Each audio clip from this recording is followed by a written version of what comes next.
Ցանկանում եմ շնորհավորել ֆուտբոլային հանրությանը եւ նաեւ մեր բոլոր համակարգացիներին։ Հայաստանը 29 թվականին Վրաստանի հետ համատեղ հյուրընկալելու է աշխարհի երիտասարդական առաջնությունը, որքան էլ խոսենք այս մրցաշարի կարևորության մասին մեր երկրի եւ ֆուտբոլի համար, դեռևս մեզ դժվար է դա անցալել, բայց քայլ առ քայլ դժվարությունները հաղթահարելով կարծում եմ կկարողանանք ավելի լավ գիտակցել թե ինչ իրադարձություն է դա։ FIFA-ի երկրորդ մրցաշարն է կարևորությամբ եւ դա արդեն իսկ շատ լուրջ մարտահրավեր է, որը կարծում եմ մենք մեր գործընկերների հետ կհաղթահարենք։ Ասեմ, որ այս գործընթացը բավական երկար է տևել եւ առաջին օրից մեզ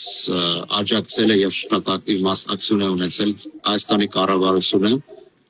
անձամբ Հայաստանի վարչապետ Նիկոլ Փաշինյանի մասնակցությունը եւ աջակցությունը եղել է առաջին օրվանից։ Ցանկանում եմ նաեւ նշել ՀԿՄՍ նախարար Ժաննա Անդրեասյանի դերի մասին, որը շատ մեծ է եղել մեր այն գործընկերների կառավարության, որոնք մշտապես այս գործընթացում մեզ աջակցել են։ Իհարկե սա հնարավոր չէր լինի անել, եթե նման աջակցություն Հայաստանի կառավարության կողմից չլիներ։ Ֆուտբոլի ֆեդերացիան նույնպես կրկնաջան աշխատել է այս տարիների ընթացքում։ Մեծ մրցակցություն է եղել։ Հիմա ես չեմ կարող իհարկե փակագծերը բացել, բայց ինքներդ հասկանում եք, որ նման մրցաշարին, որը ինչպես ասացի արդեն տղամարդկանց ֆուտբոլում FIFA-ի երկրորդ մրցաշարն է, հավակնորդները շատ են եղել եւ մենք նաեւ շատ շնորհակալ ենք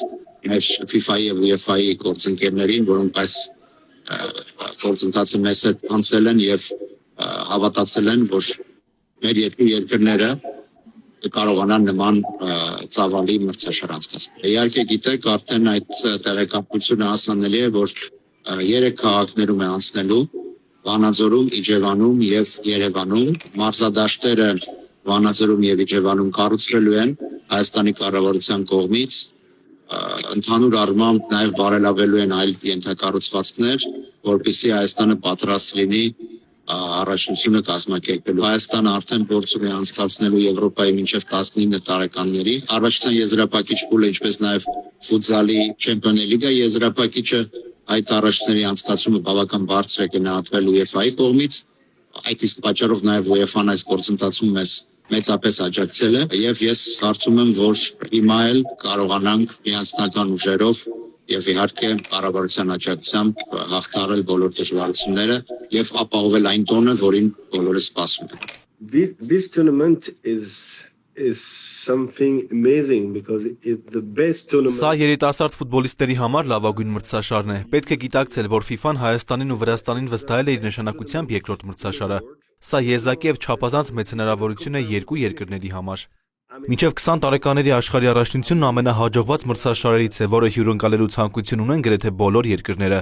FIFA-ի համար առանցքային է գործակցել այն ֆեդերացիաների հետ, որոնք անմիջականորեն ներգրաված են իրենց տարածաշրջանում ֆուտբոլի զարգացման գործում։ Նման մասշտաբի մրցաշար նախկինում չի անցկացվել ոչ Հայաստանում, ոչ Վրաստանում։ Սա լավ նշան է, որ FIFA-ն վստահում է մեր երկրներին։ Այդ վստահությունը Հայաստանին թույլ կտա զարգացնել ենթակառուցվածքները, կառուցել նոր մարզադաշտեր եւ լավագույնս ներկայանալ աշխարհին։ Անկեղծորեն հպարտ է, որ Հայաստանի ֆուտբոլի ֆեդերացիան նման հսկայածավալ աշխատանք է կատարել, որպեսզի 2029 թվականին Վրաստանի հետ միասին հյուրընկալենք մինչև 20 տարեկաների աշխարհի գավաթը։ Երբեմն թվում է ֆուտբոլը հասարակ խաղ է, բոլորը կարող են խաղալ, բայց այդպես չէ։ Ամեն ինչ սկսվում է ինչ-որ կետից։ Հայաստանի համար սա հենց այդ մեկնարկն է։ 17-ից 19 տարեկան ֆուտբոլիստների համար այս մրցաշարին մասնակցելը մեծ երազանք է։ Երազանք է նաև տեսնել Հայաստանի մինչև 20 տարեկաների հավաքականին այս առաջնությունում։ Վստահ եմ, մինչև 2029 թվականը Հայաստանը մեծ ջանքեր կներդնի մրցաշարը լավագույնս անցկացնելու գործում։